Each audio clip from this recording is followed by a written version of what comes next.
بسم اللہ الرحمن الرحیم۔ السلام علیکم۔ میرا شوہر ڈاکٹر تھا اور مجھے گورا ہونے والا روزانہ انجیکشن لگاتا تھا اور صبح میرے پیٹ میں بہت درد ہوتی تھی۔ ایک رات انجیکشن بدل دیا میں نے اور رات کو سونے کا بہانہ کیا۔ پھر جو میرے ساتھ میرے شوہر نے کیا ایسا دشمن بھی نہیں کر سکتے، کیونکہ میرے شوہر نے میرے ساتھ شازیہ آنٹی کا بیٹا عباس امریکہ سے ڈاکٹری پڑھ کے آیا تو پورے خاندان میں دھوم مچ گئی تھی۔ ہر محفل میں، ہر شادی میں، ہر جگہ صرف شازیہ آنٹی کے بیٹے کی بات ہوتی تھی۔ خاندان کی ہر عورت کی خواہش تھی کہ عباس ان کی بیٹی کو پسند کرے، اور ہر لڑکی بھی یہ چاہتی تھی کہ اس کی شادی ڈاکٹر عباس سے ہو جائے۔ جب سے عباس واپس آیا تھا تب سے لے کر خاندان کی لڑکیوں کے پارلر کے چکر زیادہ ہو گئے تھے۔ ہر ہفتے جا کر پارلر فیشل کروانا ان کی زندگی کا مقصد بن گیا تھا۔ عباس نہ صرف ڈاکٹری پڑھ کر آیا تھا بلکہ اس نے یہاں آ کر بہت بڑا کلینک بھی کھول لیا تھا۔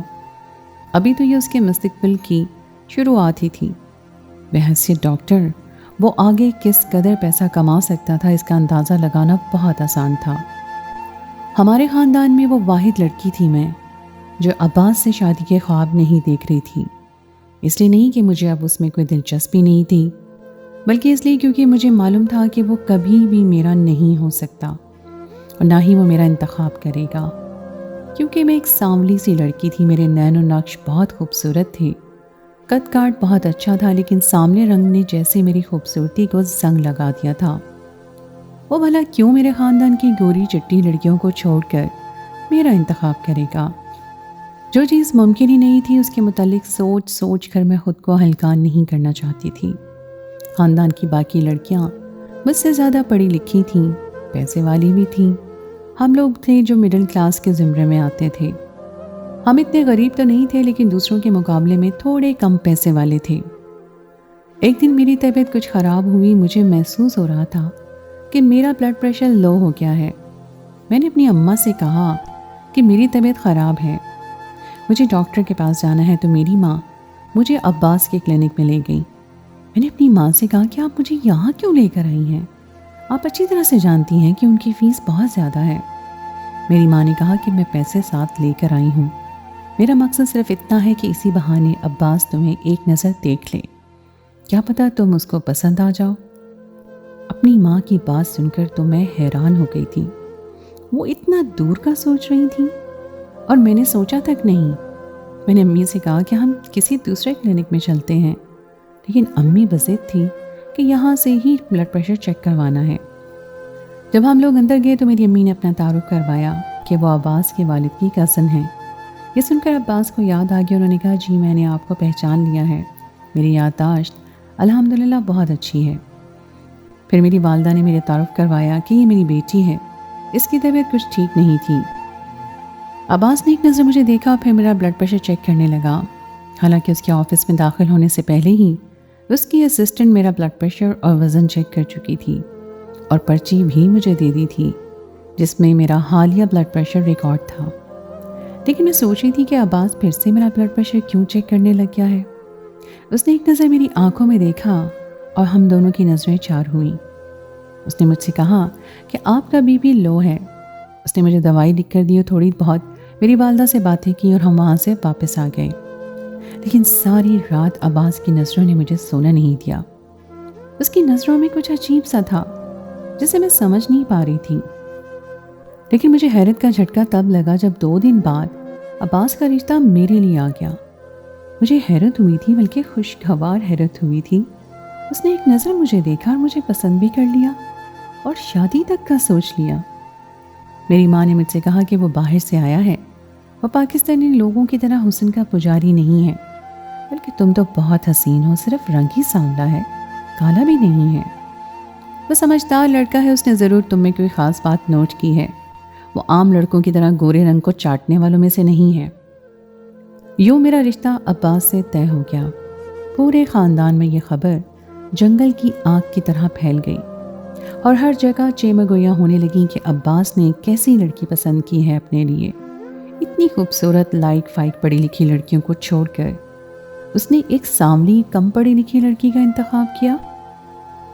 یہ بات خاندان بھر میں کسی کو بھی اچھی نہیں لگی تھی، سب کا موڈ خراب تھا، لیکن ہمارے گھر میں تو جیسے خوشی کی ایک لہر دوڑ گئی تھی۔ میرے گھر والے بھی خوش تھے اور میں بھی بہت خوش تھی، کیونکہ عباس نے مجھے میسج کر کے کہا کہ وہ مجھ سے پہلی نظر کی محبت کا شکار ہو گیا تھا۔ اس سے میری آنکھیں بہت پسند آئی تھیں۔ اسے مجھ جیسی لڑکی کی ہی تلاش تھی اور مجھے امی کی بات سے اتفاق ہونے لگا کہ وہ باہر سے آیا ہے اور باہر کے لوگ کوئی خاص چیز ہی لڑکیوں میں نوٹ کر کے انہیں پسند کرتے ہیں، نہ کہ صرف خوبصورتی۔ خیر، میں مطمئن ہو گئی تھی۔ شادی کی تیاریاں شروع ہوئی تو عباس کی امی نے صاف صاف کہہ دیا کہ انہیں ہم سے کچھ بھی نہیں چاہیے، خدا نے عباس کو سب کچھ دے رکھا ہے، اس لیے سب کچھ عباس خود ہی کرے گا۔ یہاں تک کہ میرے لیے شادی کے جو جوڑے عباس کی طرف سے بھیجے گئے وہ بھی ایک سے بڑھ کر ایک ڈیزائنر کے تھے۔ لاکھوں میں میری شادی کے لباس تیار کروائے گئے تھے اور زیورات کے نام پر کئی تولہ سونا چڑھایا گیا تھا۔ خاندان والوں کے تن بدن میں آگ لگ گئی تھی، ہر کوئی عباس کو عقل کا اندھا کہہ رہا تھا، جس نے بنا کچھ سوچے سمجھے مجھے شادی کے لیے پسند کر لیا تھا۔ میری ماں نے بھی خاندان والوں کو آگ لگانے میں کوئی کسر نہیں چھوڑی تھی اور شادی سے ایک رات پہلے سارے خاندان کو جمع کر کے تمام کپڑے اور زیورات خصوصی طور پر دکھائے تھے۔ کچھ رشتہ داروں نے تو ڈھکے چھپے لفظوں میں اماں سے پوچھ بھی لیا تھا کہ تم نے کون سا تعویذ لڑکے پہ کروایا ہے جسے کچھ دکھائی نہیں دے رہا۔ کسی کو میرا اور عباس کا رشتہ ہضم نہیں ہو رہا تھا اور ایسے ہی ہماری شادی کا دن آ گیا۔ میرا عباس کا نکاح ہو چکا تھا اور میں عباس کے ساتھ دلہن بنی اسٹیج پر بیٹھی ہوئی تھی۔ جب یہ عباس کی پھوپھو کی بیٹی اسٹیج پر آئی اور اس نے ایسی بات کہی کہ میری آنکھوں سے آنسو ٹپکنے لگے۔ وہ بڑی حد تک آمیز لہجے میں میرا باقاعدہ مذاق اڑا رہی تھی اور ساتھ ہی عباس سے کہہ رہی تھی کہ تمہاری پسند کو کیا ہو گیا ہے، تم تو اتنے کلاسی تھے، اچانک سے ہی تمہارا ٹیسٹ اتنا خراب کیسے ہو گیا۔ عباس نے اسے ایک دو سخت جملے کہے اور وہ خود ہی اسٹیج سے نیچے اتر گئی، لیکن میرا آج کا دن خراب ہو چکا تھا۔ میں سر جھکائے بیٹھی تھی اور یہ سوچ کر ہی شرم سے زمین میں گڑی جا رہی تھی کہ اب عباس سے کس طرح نظریں ملا پاؤں گی۔ پوری تقریب میں لوگوں کی چیمگوئیاں اس طرح سے جاری تھیں، ہر کوئی ہماری جوڑی کو دیکھ کر آپس میں سرگوشیاں کر رہا تھا۔ میں جانتی تھی کہ سب کو اسی بات پر حیرانی ہے کہ عباس نے مجھے کیوں چنا ہے، لیکن یہ بات صرف میں ہی جانتی تھی کہ عباس کو مجھ سے پہلی نظر کی محبت ہو گئی تھی۔ رخصتی کا وقت ہو گیا تھا اور میں رخصت ہو کر عباس کے بڑے سے گھر میں چلی آئی تھی۔ میں پہلی دفعہ اس کا گھر دیکھ رہی تھی اور یہ دیکھ کر میری آنکھیں کھلی رہ گئی تھیں کہ عباس کا گھر کسی شاندار محل سے کم نہیں تھا۔ ایسا لگ رہا تھا جیسے وہ کروڑوں روپے کماتا ہو۔ میں دل میں سوچنے لگی کہ ڈاکٹر لوگ تو بڑے ہی پیسے والے ہوتے ہیں، غریبوں کا خون نچوڑ لیتے ہیں اور اپنا محل تعمیر کر لیتے ہیں، لیکن یہ تو مجھے بہت بعد میں پتہ چلا کہ یہ محل کیسے تعمیر ہوا تھا۔ مجھے میری ساس یعنی عباس کی ماں نے عباس کے کمرے میں بٹھا دیا۔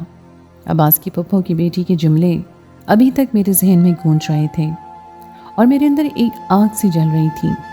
کمرے میں اے سی کی شدید ٹھنڈک ہونے کے باوجود بھی مجھے اپنا آپ سلگتا ہوا محسوس ہو رہا تھا۔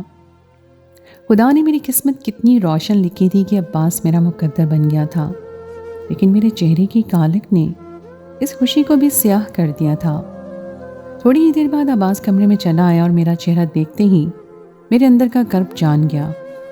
کیا بات ہے ریشم، تم کیا ابھی تک خوشبو کی بات کو لے کر بیٹھی ہو؟ عباس میری سوچوں تک کو پڑ گیا تھا۔ میں نے حیرت سے عباس کی طرف دیکھا تو وہ کہنے لگا، محبت ایسی ہی ہوتی ہے، محبوب کے بنا کہیں ہی اس کی ہر بات سمجھ آ جاتی ہے۔ عباس کے لہجے میں محبت کی چاشنی گھلی ہوئی تھی اور میں اپنے خوش نصیبی پر دل ہی دل میں خدا کی شکر گزار تھی جس نے مجھے اتنا محبت کرنے والا جیون ساتھی دیا تھا۔ تم فکر نہ کرو ریشم، تمہاری زندگی کی یہ واحد پریشانی میں جلدی دور کر دوں گا اور پھر کوئی تمہارے رنگ کو لے کر تمہیں کمتر نہیں سمجھے گا۔ آج کل تو اتنے جدید علاج آ گئے ہیں کہ کچھ انجیکشن سے ہی تمہارا رنگ نکھر جائے گا۔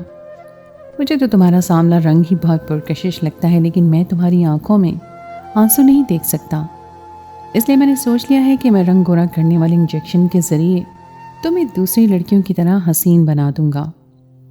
میں نے بے یقینی سے عباس کی طرف دیکھا۔ کیا یہ ممکن ہے کہ میرا رنگ بھی نکھر کر دوسری لڑکیوں کی طرح گورا ہو جائے؟ عباس مسکرا کر کہنے لگا، یہ جدید دور ہے، اب کچھ بھی ناممکن نہیں۔ جس کے پاس پیسہ ہے وہ سب کچھ حاصل کر سکتا ہے۔ لوگ تو سرجری کے ذریعے اپنے نقوش تک بدلوا لیتے ہیں، تمہارا تو صرف رنگ گورا کرنا ہے۔ عباس نے مجھ سے وعدہ کر لیا کہ وہ اگلے دن سے ہی میرا علاج شروع کر دے گا۔ میں خیالوں ہی خیالوں میں خود کو خوشبو سے کہیں زیادہ حسین تصور کر رہی تھی۔ وہ جو مجھے میرے شوہر کی نظروں میں گرانا چاہتی تھی، میں اب اس سے بدلہ لینا چاہتی تھی۔ عباس نے بہت محبت سے مجھے اپنا لیا تھا اور اس کی قربت پا کر میں خوشی سے سرشار تھی۔ عباس سے مل کر ایسا لگتا ہی نہیں تھا جیسے وہ امریکہ سے پڑھ کر آیا ہے۔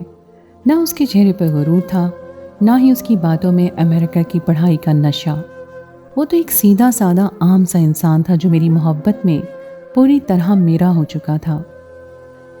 شادی کے اگلے دن ہی عباس نے مجھے بتایا کہ اس کی اپنے ایک ڈاکٹر دوست سے بات ہو گئی ہے۔ مجھے روز رات کو ایک گورا ہونے والا انجیکشن لگے گا اور ایک ہفتے میں ہی خاطر خواہ فرق پڑ جائے گا۔ میں آئینے کے سامنے کھڑی تیار ہو رہی تھی عباس کی بات سن کر۔ میں نے ایک نظر اپنی ساملی رنگت پر ڈالی اور یہ سوچ کر ہی میرے چہرے پر مسکراہٹ آ گئی کہ آنے والے دنوں میں چاند کی طرح چمکنے لگوں گی۔ عباس دھیرے سے میرے قریب آیا اور مجھے باہوں میں بھرتے ہوئے مجھ سے ایک وعدہ لیا کہ میں اس علاج کے بارے میں کسی کو کچھ نہیں بتاؤں گی۔ وہ نہیں چاہتا کہ لوگ طرح طرح کی باتیں بنا کر میرا دل دکھائیں۔ میں نے عباس سے وعدہ کر لیا تھا کہ میں کسی کو بھی علاج کے بارے میں کچھ نہیں بتاؤں گی، اور عباس نے اسی رات مجھے پہلا انجیکشن لگا دیا۔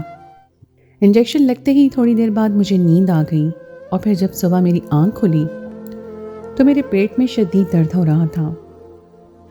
مجھے سمجھ نہیں آ رہا تھا کہ درد کیوں ہو رہا ہے، لیکن اس درد کی شدت نے مجھے دوہرا کر کے رکھ دیا تھا۔ میں نے عباس کو بتایا تو وہ کہنے لگے کہ ہر چیز کا ایک سائیڈ ایفیکٹ ہوتا ہے، اور شاید انجیکشن سے تمہیں یہ درد ہو رہا ہے۔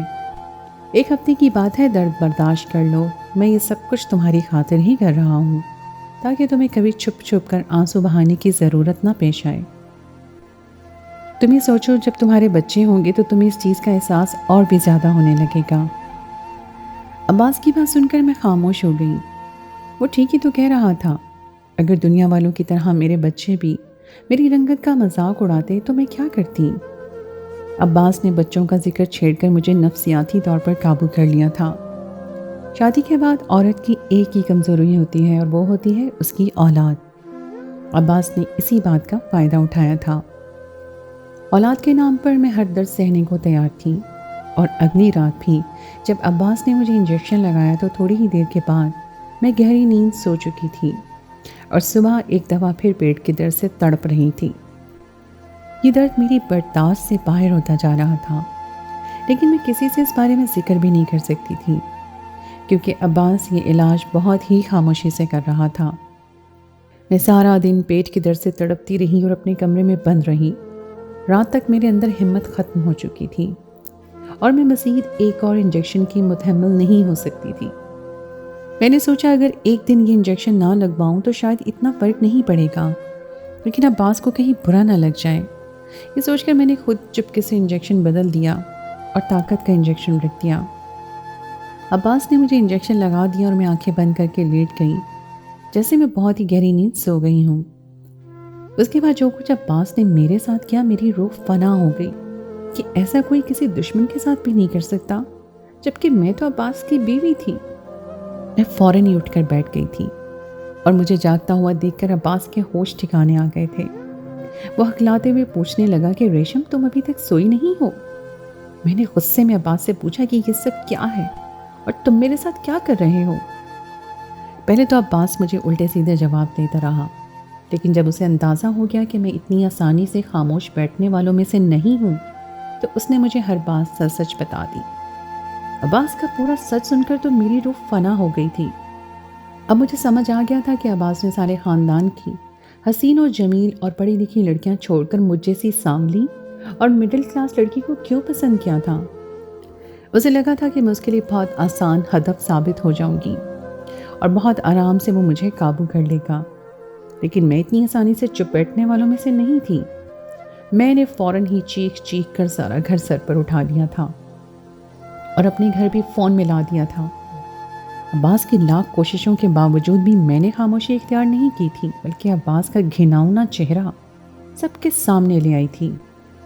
میری ساس بھی عباس کے ساتھ اس کے جرم میں برابر کی شریک تھی، اس لیے جیسے ہی میرے ماں باپ آئے تو ان کی بولتی بند ہو گئی۔ میری اماں کو تو یقین ہی نہیں آ رہا تھا کہ عباس جیسا لائق شخص میرے ساتھ اتنا بڑا دھوکہ کر سکتا ہے۔ میں اماں کے ساتھ شادی کے تیسرے ہی دن لوٹ کر اپنے گھر چلی آئی تھی۔ خاندان والوں کو تو باتیں کرنے کے لیے ایک نیا موضوع مل گیا تھا۔ ہر کوئی ہمارے زخموں پر نمک چھڑکنے کے لیے آ رہا تھا۔ سب کی زبان پر ایک ہی بات تھی کہ ہمیں تو پہلے ہی کچھ گڑبڑ لگ رہی تھی۔ ریشم جیسی صورت والی لڑکی سے عباس جیسا لڑکا کیسے شادی کر سکتا ہے؟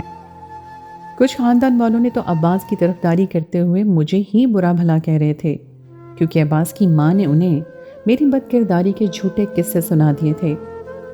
ہر طرف میری بد کرداری کا چرچا ہو رہا تھا اور میں اپنی قسمت پر آنسو بہانے میں مگن تھی۔ میں کمزور نہیں پڑنا چاہتی تھی، لیکن لوگوں کے رویوں نے مجھے بہت ہی کمزور بنا دیا تھا۔ عباس کی وہ محبت بھری باتیں میرے کانوں میں کسی سیسے کی طرح پگھل رہی تھیں۔ عباس اور اس کی ماں تو ڈنکے کی چوٹ پر مجھے گندا کر رہے تھے اور میں اپنے بند کمرے میں بیٹھی تھی۔ مجھ میں لوگوں کا سامنا کرنے کی ہمت ہی نہیں ہو رہی تھی۔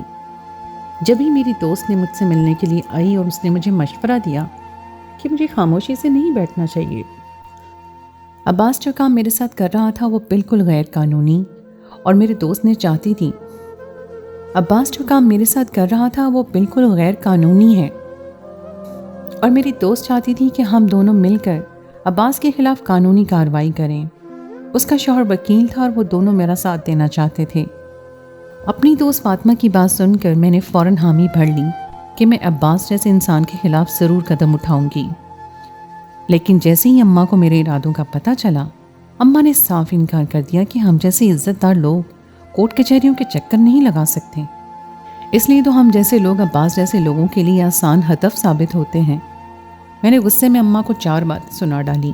جب تک ہم ظالموں کے خلاف کھڑے نہیں ہوں گے، ظالم ہمارے ساتھ ظلم کرتے ہی رہیں گے اور میں ظالموں کو ان کے انجام تک ضرور پہنچاؤں گی۔ میں عباس کے خلاف کیس کروں گی۔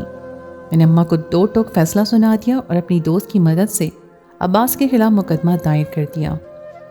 عباس اور اس کی ماں نے تو سوچا بھی نہیں تھا کہ میرے جیسی عام سی لڑکی جسے زمانے نے ہمیشہ ٹھوکروں پر رکھا ہوا تھا، وہ اتنا بڑا قدم اٹھا لے گی، کیونکہ یہ کیس کوئی عام کیس نہیں تھا۔ اس لیے بہت جلد میڈیا کی زینت بن گیا اور لوگوں کی زبانوں پر عام ہو گیا۔ جس کو بھی معاملے کا پتہ چلا وہ عباس پر تھو تھو کرنے لگا اور عباس کسی کو منہ دکھانے کے لائق نہ رہا۔ میں نے عدالت میں کھڑے ہو کر بہت ہمت سے عباس کا گھناؤنا چہرہ سب کے سامنے رکھ دیا۔ عباس نے مجھ سے شادی جس مقصد کے تحت کی تھی وہ اولاد تھی۔ عباس امریکہ میں کسی ماڈل سے شادی کر بیٹھا تھا اور وہ اسے شدید محبت کرتا تھا، لیکن وہ ماڈل اپنی ظاہری حسن کو خراب نہیں کرنا چاہتی تھی اور عباس کو اولاد چاہیے تھی، اور اسی مقصد کے تحت عباس امریکہ سے پاکستان آیا تھا۔ وہ اپنی پہلی بیوی سے ہی اولاد چاہتا تھا، اس لیے اس نے جان بوجھ کر مجھ جیسی سانوری سلونی اور غریب لڑکی سے شادی کی۔ اسے لگا تھا کہ میں اس کی دی ہوئی آسائشیں دیکھ کر پاگل ہو جاؤں گی، اس کی محبت بھری باتوں سے میں پوری طرح اس کے جال میں پھنسی رہوں گی اور اس کا سچ جاننے کی کوشش ہی نہیں کروں گی۔ لیکن جس رات میں نے انجیکشن بدل کر سونے کا ڈرامہ کیا، اس رات مجھ پر یہ حقیقت کھلی۔ دراصل وہ مجھے اس بات کے لیے استعمال کرنا چاہتا تھا کہ اسے اولاد تو اپنی پہلی بیوی سے ہی چاہیے تھی، لیکن اس اولاد کے لیے وہ میرا جسم استعمال کرنا چاہتا تھا۔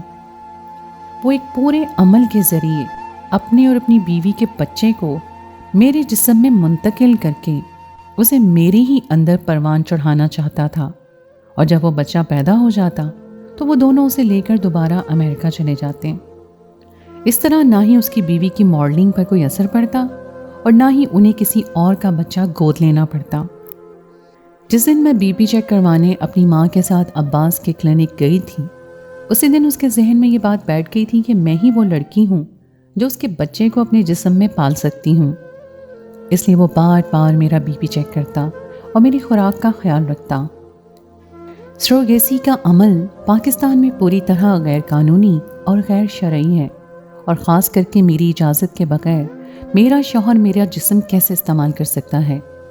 وہ ہر رات گورا ہونے والا انجیکشن کے نام پر مجھے بے ہوش کرتا اور پھر میرے تمام چیک اپ کرتا۔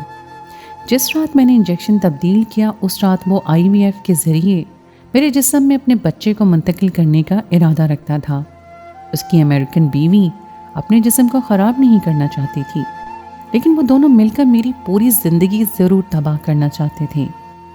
ایک دفعہ انہیں مجھ سے اولاد مل جاتی تو عباس مجھے طلاق دے کر واپس امریکہ چلا جاتا، اور پھر کبھی لوٹ کر بھی واپس نہ آتا، اور میں ساری زندگی یوں ہی تڑپتے رہ جاتی۔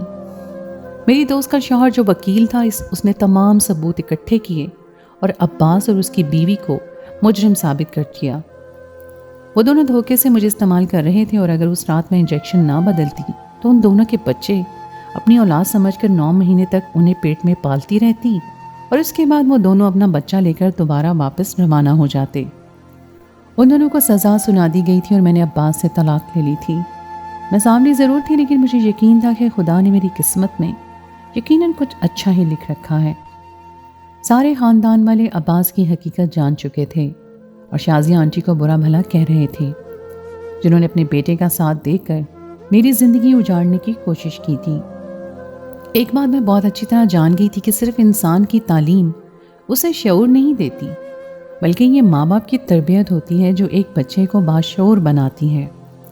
اگر شازیہ آنٹی اپنے بیٹے عباس کو صحیح اور غلط کا فرق بتاتی اور میری زندگی سے کھیلنے کے لیے منع کرتی تو شاید اسے کبھی اتنا حوصلہ نہ ملتا، لیکن اپنا گرین کارڈ بہو کے لیے انہوں نے میری زندگی کو داؤ پر لگانا مناسب سمجھا۔